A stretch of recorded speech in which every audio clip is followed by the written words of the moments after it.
Bonjour à tous, ça me fait vraiment plaisir d'enregistrer cette vidéo et de passer ce petit moment avec vous. Alors, je voudrais donner des nouvelles, vous expliquer un peu ce que je fais en ce moment et surtout comment ça s'est un peu passé pour moi après les 2 dernières vidéos où je vous ai expliqué que j'étais quand même beaucoup dans la colère, l'expression de la colère avec le deuil de ma sœur jumelle. Mais avant de rentrer dans les détails, je vous souhaite la bienvenue à vous si vous êtes nouveau sur cette chaîne, si vous êtes tombé par hasard. Sachez que simplement je témoigne de mon expérience du deuil. J'ai perdu ma sœur jumelle il y a 1 an et demi maintenant, presque 1 an et demi. Elle est morte du cancer et elle avait pardon, j'ai eu j'ai regardé un truc qui m'a fait vraiment penser au cancer juste à l'instant où je vous parlais. En tout cas, elle est morte du cancer, elle a été malade pendant 4 ans et je l'ai accompagnée pendant sa maladie. Et elle avait un cancer du sein avec une métastase osseuse au niveau de la hanche. Parce que je suis désolée à chaque fois que je présente cette petite introduction dans toutes mes vidéos. En fait, je ne fais pas les choses de façon automatique. J'aime bien dire les choses à chaque fois, les répéter, mais à chaque fois que je le fais, je ne sais pas si vous entendez, mais j'ai le bruit des mouettes qui est hyper fort à côté.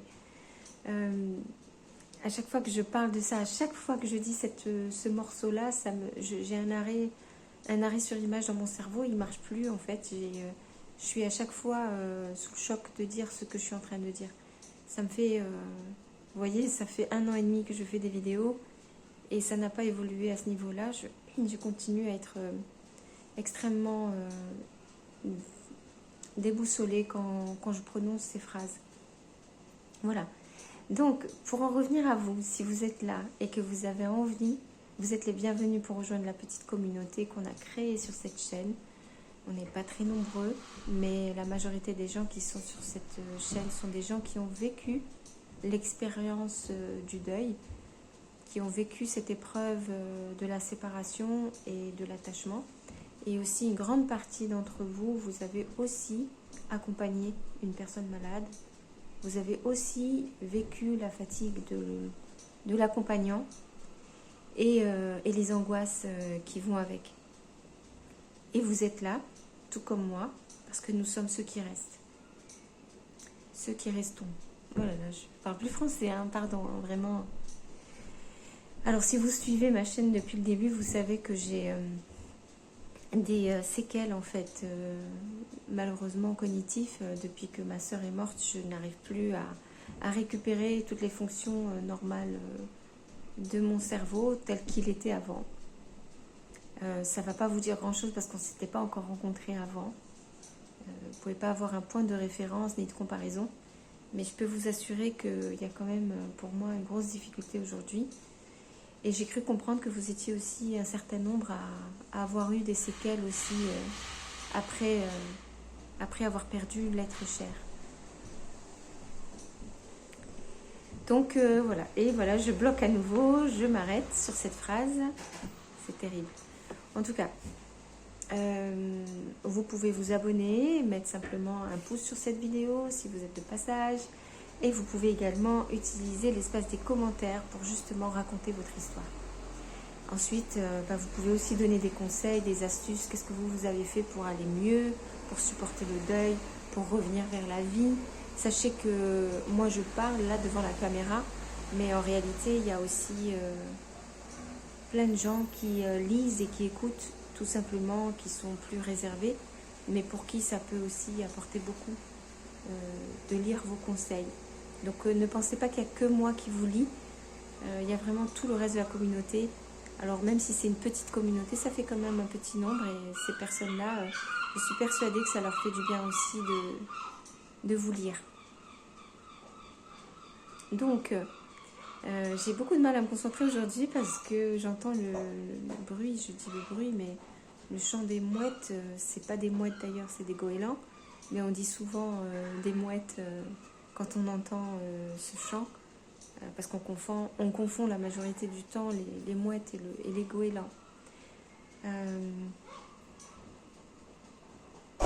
Voilà, je ne suis pas chez moi.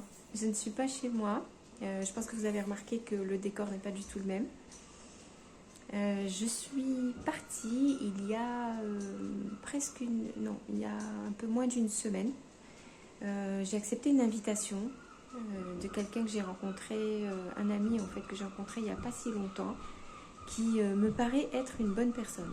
Voilà, une personne sur laquelle je peux me reposer avec confiance dans l'idée que nous avons la même approche de la vie. C'est quelqu'un qui avance très doucement dans la rencontre entre nous deux. Et c'est très confortable parce qu'il y a beaucoup de liberté, d'empathie, voilà, c'est pas... il n'y a rien, je veux dire, mais c'est une amitié qui me fait du bien parce que j'ai l'impression que, voilà, vous savez, dans votre vie, vous rencontrez généralement deux types de personnes et ça, je pense que je vous en ai parlé dans la playlist des vidéos sur la spiritualité. Si ce n'est pas fait, ben, je le ferai. Mais vous avez en gros deux types de personnes dans la vie, et ceux qui vous aident à supporter la vie, les épreuves, etc. Et ceux qui vous font travailler en fait, rendre la vie plus compliquée, plus difficile a priori. Et là, je pense que je suis tombée sur quelqu'un qui plutôt facilite les choses dans ma vie. Donc j'ai accepté de venir dans le Finistère. Donc, je suis déjà en Bretagne, comme vous le savez, j'habite dans le Morbihan. Et là, donc, je suis allée dans le Finistère et c'est magnifique. C'est un endroit magnifique. C'est merveilleux et j'ai trouvé ça, cette proposition, j'ai trouvé ça super gentil parce qu'il a tout à fait compris que j'avais besoin de changer d'espace aussi parce que je souffre beaucoup de solitude et que j'ai besoin de... je sais pas comment dire ça, mais... oui, de changer de perspective parce que c'est un peu difficile de rester toujours enfermé dans ses souvenirs avec tout ce que ça comporte comme tristesse. Donc ce qui s'est passé, c'est qu'il y a une amie à lui qui a un appartement et qu'elle prête très très souvent à droite à gauche. Et donc là, j'ai l'énorme privilège de pouvoir rester une semaine dans cet appartement-là. Et c'est hyper gentil, voilà. J'ai beaucoup de choses à faire parce que moi je travaille de chez moi, je suis en création de projets professionnels, donc j'ai beaucoup de travail personnel à faire. Je donne aussi des cours de yoga, donc je n'en donne pas beaucoup parce que justement j'ai pas vraiment beaucoup de créneaux libres, mais je donne des cours en ligne, voilà, pour la petite histoire. Et puis j'ai tout cet espace pour moi. Je suis toute la journée libre de travailler comme si j'étais chez moi, mais je suis chez quelqu'un d'autre que je ne connais pas et qui n'est pas là. Donc la vie est vraiment bizarre parfois, mais c'était pas du tout prévu, c'est complètement insolite. Mais j'ai accepté parce que je me suis dit que j'avais vraiment besoin, voilà, d'être ailleurs, d'avoir mon rythme, d'être en sécurité, d'être tranquille et de découvrir un autre coin. C'est hyper joli. Voilà, donc je suis là et je me promène. Dans les moments, j'essaie de trouver un équilibre entre les horaires de travail et puis le reste du temps où j'essaie quand même de parcourir un peu le coin pour découvrir. Et on est à la belle saison, donc forcément, je me sens extrêmement reconnaissante avec la vie de m'offrir cette chance. Je sais que je suis très très chanceuse là. Et honnêtement, ça tombe pas nulle part. Je sens que ça me fait vraiment du bien. Je sens que ça me fait comme une guérison aussi. Donc c'est un peu ça que je voulais partager avec vous parce que ça fait bizarre de se retrouver chez quelqu'un d'autre qu'on ne connaît pas.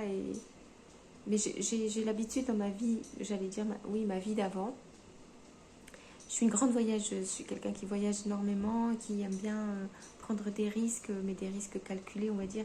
C'est-à-dire que c'est pas des risques, mais c'est se mettre hors de sa zone de confort. À la limite plutôt, pour être exact. Je suis pas quelqu'un de casse-cou, je suis pas capable de faire des trucs très impressionnants, voilà, que les gens font, du saut à l'élastique, du deltaplane ou je ne sais quel truc, pas du tout.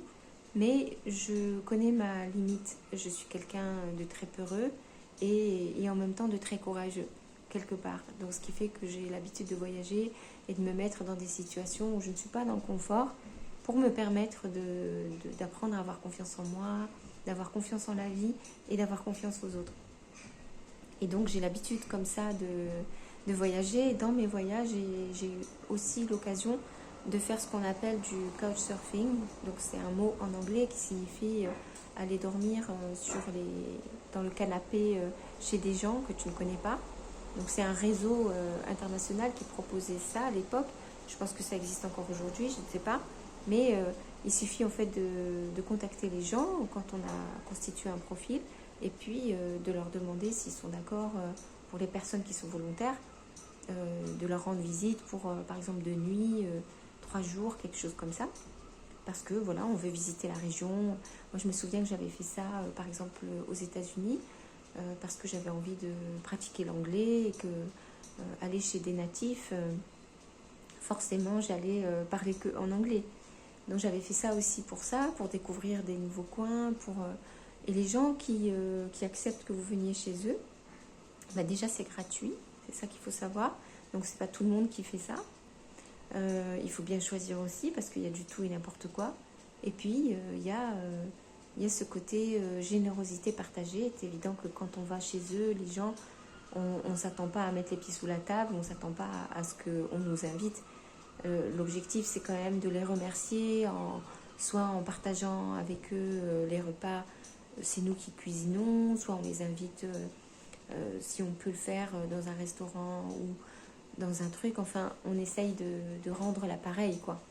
Et quand les choses sont bien faites, on a vraiment de très très belles expériences. Et moi j'ai fait ça souvent, j'ai fait ça pas seulement aux États-Unis mais dans d'autres pays. Et donc ça me demandait beaucoup de courage déjà de contacter les gens sur le site internet et c'est vraiment des rencontres amicales. Hein. Et donc d'oser demander, voilà, je passe dans votre région, dans votre ville et je cherche à rencontrer des gens, à parler en anglais. Enfin, chacun va dire l'objectif de son voyage. Et les gens disent oui ou ils disent non. Ou ils disent c'est pas le bon moment. Ou ils disent oui justement ça tombe bien. Si tu viens, je reçois aussi ma soeur ou ma cousine ou je ne sais qui. Et on pourra aller faire une sortie dans un parc national. On peut aller visiter la côte. On peut faire ci ou faire ça. Et pour eux, bah, c'est sympa parce qu'ils arrivent à avoir de la compagnie. Ils aiment bien avoir des étrangers. Voilà, ce sont des gens qui sont ouverts. Ça existe vraiment. Et moi, bah, ça me demande de m'adapter énormément. Donc là, je sors complètement de ma zone de confort parce que je suis quelqu'un d'anxieux au départ. Donc ça veut dire que je dois accepter de ne pas contrôler où je vais dormir, comment je vais dormir, comment je vais manger, les horaires, etc. Et d'être dépendant. Donc ça demande vraiment d'avoir vraiment un lâcher prise pour avoir confiance dans la vie. Et donc ce que j'ai fait là, c'est de bien choisir. Par contre, je vérifie bien, je regarde les photos. Et en règle générale, j'ai toujours demandé à des personnes qui avaient plutôt une chambre d'amis. Parce que moi, c'est ma limite. Je ne suis pas à l'aise au point de dormir sur le canapé complètement tranquille en me disant il ne va rien se passer. Bon, quand même. À l'époque, déjà, j'étais plus jeune, c'est vrai, donc j'étais peut-être un peu plus téméraire. Mais quand même, je gardais vraiment les pieds sur terre. Et grâce à ça, en fait, je n'ai jamais eu de problème. Jamais eu de mauvaises rencontres, jamais eu de danger. Et j'ai pu faire ça, comme je vous dis, n'importe où, que ce soit aux États-Unis, en Indonésie, n'importe. Hein. C'était à chaque fois des bonnes expériences. Et donc voilà, c'est que je ne fais plus ça aujourd'hui, mais venir dans cet appartement ici, c'est pour ça que je vous racontais tout ça, ça m'a rappelé cette période-là. C'est-à-dire que là, évidemment, je n'ai pas à m'adapter puisqu'il n'y a pas la femme en question, c'est son appartement, mais elle n'est pas là. donc j'ai pas à m'adapter à quelqu'un, etc. Mais ça me rappelle ce temps-là. Donc quelque part, ça me fait du bien aussi parce que ça me rappelle ma vie d'avant, ma vie où ma soeur était encore vivante, ma vie où on avait encore la vie devant nous et on pouvait imaginer tout des tas de choses en fait. Et voilà, ma vie n'était pas un drame. Là aujourd'hui, ma vie est vraiment un désastre. À l'intérieur de moi, je suis complètement démolie. Si vous avez une idée de la guerre qu'il y a eu à Beyrouth, moi je n'y suis pas allée personnellement, mais voilà, c'est les images qu'on peut avoir de la destruction. Ben c'est ça qui est à l'intérieur de moi. Je sais très bien que là, pour reconstruire, par exemple, c'est pareil pour les désastres climatiques. Je me souviens qu'il y avait eu le désastre à Haïti qui m'avait beaucoup touchée à l'époque, où tout le monde avait perdu sa maison. Il y avait voilà, tout était démoli en fait par les éléments naturels cette fois-ci. Et moi je me souviens parce que j'avais postulé pour un emploi à l'époque pour Architectes sans frontières et qui cherchait une cartographe. Donc moi c'est ma spécialité au départ, hein, ma première spécialité académique c'est la cartographie et la géographie physique. Et donc ils cherchaient une cartographe pour pouvoir aider à la reconstruction de la ville. Et c'est pour ça que je m'étais intéressée au sujet et je m'étais rendu compte à quel point une destruction comme ça demande du temps pour déblayer et reconstruire et en fait ça demande un temps fou. Et la vie des gens en attendant, comment ils font. Donc j'avais vraiment pris conscience de ça, que ça ne se fait pas du jour au lendemain. Et je vous parle de ça parce que vraiment à l'intérieur de moi, c'est comme ça que je me sens. Je me sens complètement démolie. Ça ne se voit pas forcément à l'extérieur, à part le fait que j'ai pris du ventre, vraiment, vous le voyez pas encore une fois, parce que j'ai pas envie de, voilà, particulièrement de faire des démonstrations, mais j'ai beaucoup plus pris de poids, ça se voit, les gens qui me connaissent se rendent bien compte que je suis pas tout à fait en équilibre en ce moment, mais ça ne se voit pas non plus au regard des autres, j'ai l'air normal, alors qu'à l'intérieur c'est un vrai champ de ruines. Donc voilà, c'est un peu pour vous dire que c'est comme ça que je me sens à l'intérieur. Et donc pour reconstruire ça, ça demande pas mal de choses. Et moi je pense que me reconnecter à des vieux souvenirs comme ça, donc de couchsurfing, d'aller dormir chez les gens, les voyages que j'ai pu faire, les belles rencontres que j'ai eues, les gens très humains, très solidaires, très intéressants que j'ai rencontrés. La gentillesse humaine en fait. Je suis vraiment allée rencontrer la gentillesse humaine. Je pense que j'ai vraiment développé mon amour de l'humanité en faisant ces voyages-là, en me rendant compte que dans tous les pays où j'ai pu aller, je trouvais la beauté humaine en fait. Et je pense que j'ai eu beaucoup de chance en fait. J'ai vraiment voulu aller chercher ça. C'était un de mes objectifs et je prenais d'autres prétextes, hein, parler anglais ou d'autres choses. Et donc aujourd'hui, être dans cet appartement-là, être dans le Finistère, loin de chez moi et en même temps juste à côté, c'est un peu comme un clin d'œil qui me dit, tu vois, ben, c'est quelque chose qui te faisait du bien à l'époque. Ça a développé l'amour de l'autre, l'amour de l'humain. Et moi, de me dire que cette femme ne me connaît pas et qu'elle m'autorise à dormir chez elle, me permet de me faire du bien. Pendant une semaine, je suis tranquille ici, mais je suis tellement reconnaissante, c'est tellement gentil. C'est tellement gentil de faire ça.